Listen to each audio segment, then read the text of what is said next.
Bonjour et bienvenue dans un nouveau tutoriel PHP où nous allons apprendre comment ouvrir une URL distante et récupérer un flux XML qu'on parsera ensuite pour récupérer les informations que nous souhaitons.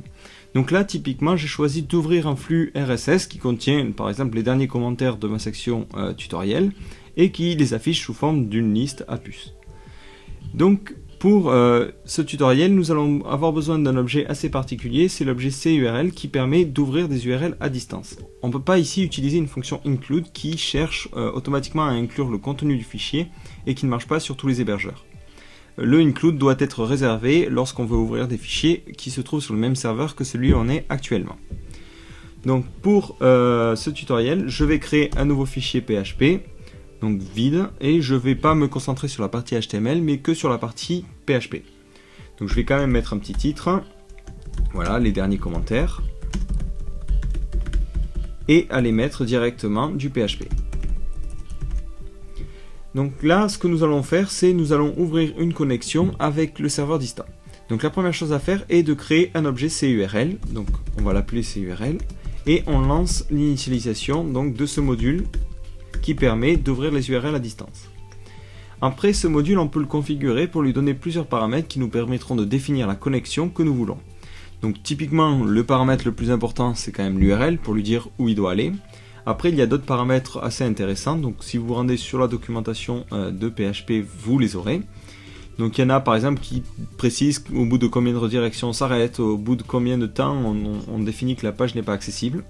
Donc nous on va se concentrer vraiment sur les deux paramètres essentiels. Le premier c'est l'URL forcément, et le deuxième c'est le paramètre qui permet de dire qu'on ne veut pas récupérer directement le contenu, mais qu'on veut le récupérer sous forme de chaîne. Donc déjà je vais juste configurer le premier paramètre qui permet donc de définir l'URL à atteindre. Donc pour cela je fais CURL _ set option, voilà.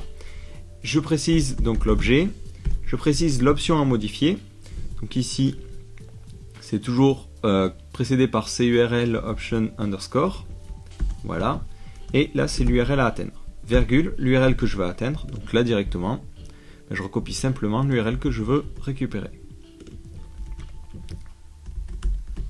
Voilà. Et ensuite, lorsqu'on veut récupérer le contenu donc, de cette URL, j'ai juste à faire contenu égale CURL _ exec, et là de dire que je vais exécuter mon CURL. Donc là le premier problème c'est que vous allez voir ça va directement récupérer tout le contenu. Voilà, nous ne voulons pas le récupérer, on veut juste que ça soit stocké dans la variable contenu. Donc pour cela c'est là où je vous disais qu'il fallait utiliser une option qui permet de lui dire de ne pas récupérer justement le contenu. Donc cette option vous la trouverez encore une fois sur la documentation. C'est ici, c'est return transfert qu'il faut mettre à false pour dire qu'on ne veut pas justement récupérer donc le contenu qu'on veut récupérer le contenu justement sous forme d'une chaîne. Donc là je m'y retrouve pour récupérer sous forme de chaîne plutôt que sous forme d'un contenu. Donc là je vois que je n'ai plus rien d'affiché et je vais pouvoir faire du traitement sur contenu pour récupérer seulement ce qui m'intéresse. Donc là nous allons passer Donc là nous allons voir comment parser justement un flux XML pour pouvoir récupérer certains éléments. Donc ce qu'il faut savoir en premier c'est qu'un flux RSS est concrètement c'est un flux XML. Donc là le mien est pas forcément très visible parce qu'il est tout sur une ligne. Donc nous on va en ouvrir un autre. Enfin, par exemple celui du blog. Donc là on voit typiquement que c'est un flux XML avec diverses balises qu'on va pouvoir parcourir avec l'objet simple XML element.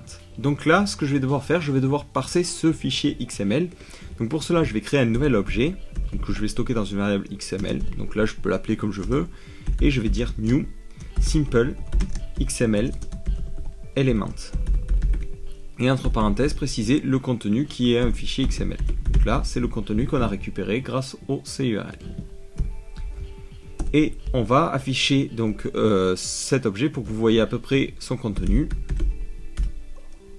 Voilà, et l'objet je vais l'afficher XML.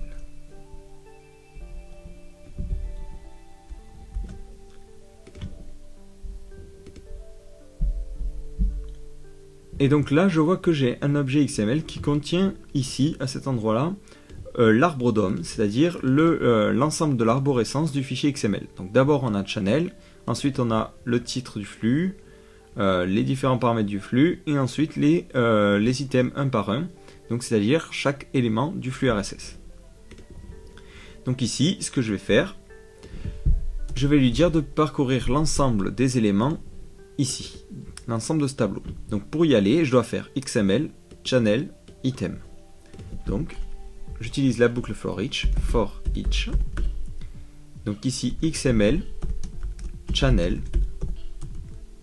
et item. Donc là, ça va pour parcourir l'ensemble des éléments du tableau item. Donc celui-là, puis l'autre, et ainsi de suite. Donc ici, je mets as, donc v, bon, parce que c'est une variable assez courte. Et là, si j'affiche, encore une fois, v, vous allez pouvoir voir que c'est l'ensemble des items qu'on récupère, c'est-à-dire ces petits bouts-là. Voilà.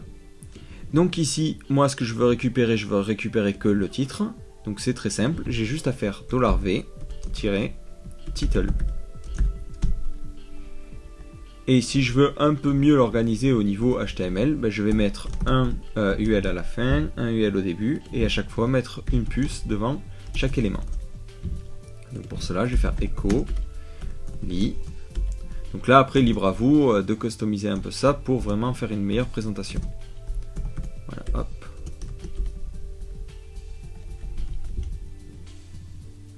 Voilà. Et si j'actualise, je vois que j'ai mon flux RSS qui est affiché sous forme d'une liste. Et l'avantage, c'est que je peux à tout moment choisir de changer de flux. Donc là, par exemple, je vais aller sur celui du blog. Je change l'URL du flux. Je sauvegarde. Et j'actualise. Bon, là, je vois qu'il y a un problème. Pourquoi? Parce que c'est un flux FeedBurner et il n'est pas composé pareil. Si on regarde dans le code source. Donc ici, on remarque qu'il n'est pas composé pareil que le flux RSS que je vous ai montré tout à l'heure qui était fait à la main. Donc si vous avez besoin de revoir le flux, il suffit encore une fois d'afficher le XML. Donc là, printer du XML. Voilà, et comme ça vous verrez l'arborescence et vous pourrez reconstruire une fonction qui permet de lire les flux FeedBurner.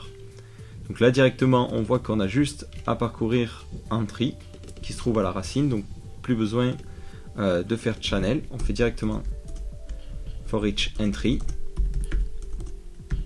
Et là, encore une fois, normalement, c'est toujours des titles. Voilà, title. Voilà.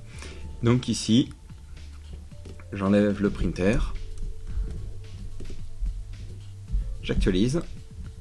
Et je vois maintenant que mon flux RSS affiche l'ensemble des articles de mon blog. Donc voilà, j'espère que ce tutoriel vous aura mieux permis d'appréhender l'utilisation de PHP pour parser des fichiers XML et l'ouverture d'URL distantes avec l'objet CURL.